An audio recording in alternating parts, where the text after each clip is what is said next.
जय Hind defence lovers. आज की टॉप हेडलाइंस कुछ इस प्रकार है। फ्रेंच मिलिट्री ने एक्सपीरियंस किया भारत के स्वदेशी मशीन पिस्टल को। इंडियन आर्मी चीफ का कार्यकाल 1 महीने के लिए किया गया है एक्सटेंड। 33 नक्सल्स ने सिक्योरिटी फोर्सेस के सामने किया सरेंडर। पहली बार हमास ने सेंट्रल इजराइल पर किया रॉकेट से बड़ा हमला। और अपनी कैपेबिलिटीज को बढ़ाने के लिए इंडियन मिलिट्री आर्टिफिशियल इंटेलिजेंस पर कर रही है स्पेंड।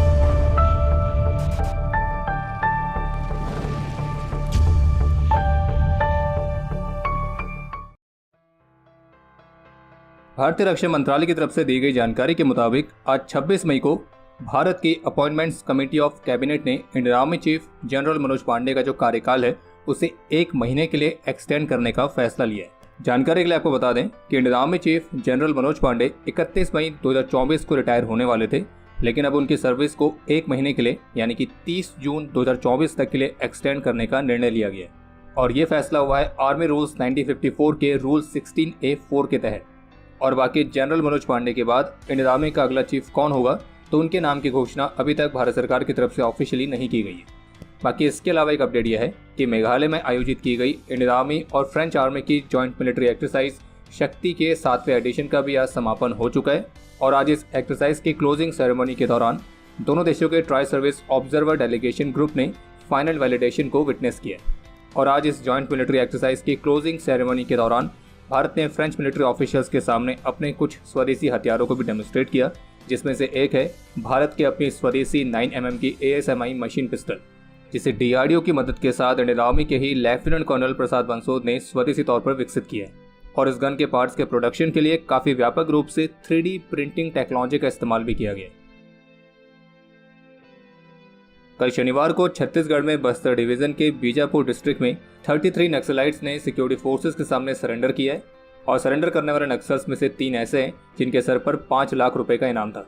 और ऑफिशियल्स की तरफ से दी गई जानकारी के मुताबिक इस वर्ष बीजापुर डिस्ट्रिक्ट में टोटल 109 नक्सलाइट्स ने अभी तक सरेंडर किया है और 189 माओइस्ट को अभी तक गिरफ्तार किया गया। और जबकि अभी हाल ही में PTI के साथ एक खास इंटरव्यू में गृह मंत्री श्री अमित शाह ने भी इस बात को दोहराया कि अगले 2 से 3 वर्षों में भारत से माओइस्ट की प्रॉब्लम्स को हम समाप्त कर देंगे। और यहाँ तक कि छत्तीसगढ़ की कुछ छोटी जगहों को छोड़कर अभी वर्तमान समय में देश का अधिकतर हिस्सा इस प्रॉब्लम से मुक्त हो चुका है। जैसे कि उनका कहना था कि झारखंड माओइस्ट से पूरी तरह से फ्री है, बिहार भी कम्प्लीटली फ्री है, उड़ीसा, तेलंगाना, आंध्र प्रदेश, महाराष्ट्र, मध्य प्रदेश तो ये भी माओइस्ट से फ्री हो चुके हैं। बाकी कल शनिवार को छत्तीसगढ़ के साउथ बस्तर रीजन में सिक्योरिटी फोर्सेज के साथ मुठभेड़ में 3 नक्सल्स को ढेर भी किया गया। आज रविवार को मणिपुर के ईस्ट इम्फाल डिस्ट्रिक्ट में इंडियन आर्मी ने 3 IEDs को समय पर डिफ्यूज करके एक बड़ी ट्रेजेडी को टाल दिया है।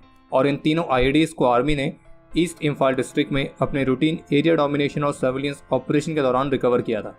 और फिर इस पर तुरंत कार्रवाई करते हुए आर्मी ने एरिया की घेराबंदी करी और फिर बॉम्ब डिस्पोजल स्क्वाड की मदद से इन IEDs को सेफली डिफ्यूज किया गया। इसके अलावा कुछ ऐसी भी रिपोर्ट्स हैं कि भारत की बॉर्डर सिक्योरिटी फोर्स यानी कि BSF काफ़ी अच्छी खासी संख्या में .50 कैलिबर की लॉन्ग रेंज स्नाइपर राइफल्स को खरीदने की योजना पर काम कर रही है।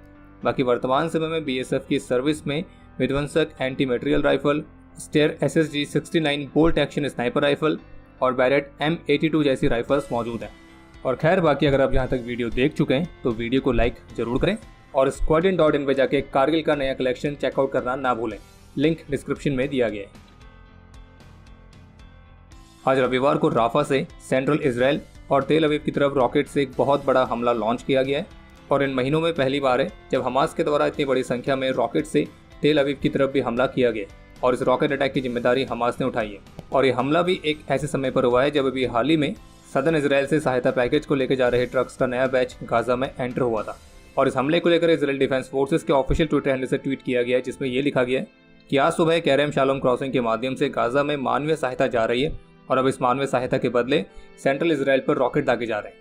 और जबकि इससे कुछ ही समय पहले हिजबुल्लाह ग्रुप की तरफ से इजराइल को भी धमकी दी गई थी, जिसमें उन्होंने कहना था कि इजराइल हमारी तरफ से एक सरप्राइज अटैक को एक्सपेक्ट कर सकता है।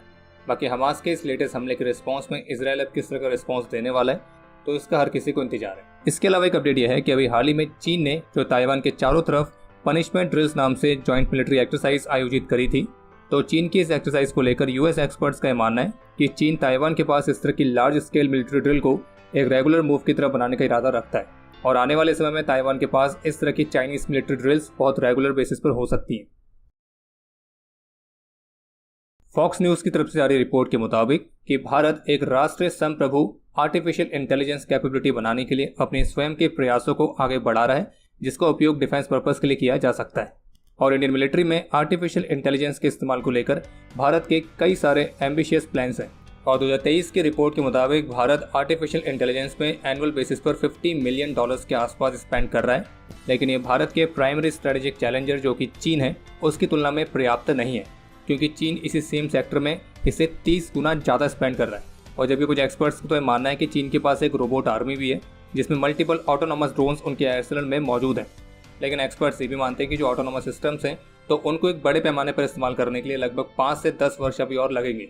वैसे आपको बता दें कि अभी हाल ही में चीन ने कंबोडिया के साथ अपनी मिलिट्री ड्रिल्स की एक वीडियो भी शेयर करी थी, और इस वीडियो में चाइनीज सोल्जर्स के साथ चीन के नए रोबोटिक डॉग्स भी दिख रहे थे जिन्हें इक्विप किया गया था मशीन गन से। लेकिन आपको ये भी बता दें कि आर्टिफिशियल इंटेलिजेंस और रोबोटिक्स के क्षेत्र में इंडियन मिलिट्री भी काफ़ी महत्वपूर्ण तरीके से काम कर रही है, और इस पर एक डिटेल सीरीज आपको DS शो में देखने को मिलेगी, जो कि एक्सक्लूसिवली उपलब्ध है डिफेंस स्कॉट की सुपर ऐप में, जिसे आप प्ले स्टोर से डाउनलोड कर सकते हैं। बाकी अब समय है आज के इतिहास का। आज के दिन 1999 में कारगिल में अपने अदम्य साहस और वीरता का परिचय देते हुए लांस नायक राम कुमार प्रधान वीर गति को प्राप्त हुए थे। आज के दिन 1988 में अपने अदम्य साहस और वीरता का परिचय देते हुए कैप्टन प्रताप सिंह ने अपना सर्वोच्च बलिदान दिया था और इन्हें मरणोपरांत महावीर चक्र से सम्मानित किया गया। आज के दिन 2016 में अपने अदम्य साहस और वीरता का परिचय देते हुए हवलदार हंगपन दादा वीर गति को प्राप्त हुए थे और इन्हें मरणोपरांत अशोक चक्र से सम्मानित किया गया। और आज ही का वो दिन है जब कारगिल वॉर में इंडियन एयरफोर्स ने ऑपरेशन सफ़ेद सागर की शुरुआत करी थी। और आपके लिए आज का प्रश्न यह है कि इंडियन एयरफोर्स का जो मुंटू ढालो वाला ऑपरेशन था उसे किस ऑफिसर ने लीड किया था। और अब समय है आज के टॉप 3 कमेंट्स का, जो ये रहे आपकी स्क्रीन पर।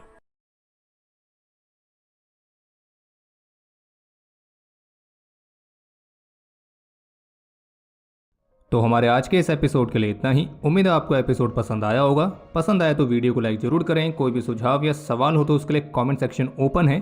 और अगर आपने अभी तक डिफेंस स्कॉट की सुपर ऐप को डाउनलोड नहीं किया है तो आज ही डाउनलोड करें और एक्सप्लोर करें डिफेंस की दुनिया को एक अलग तरह से।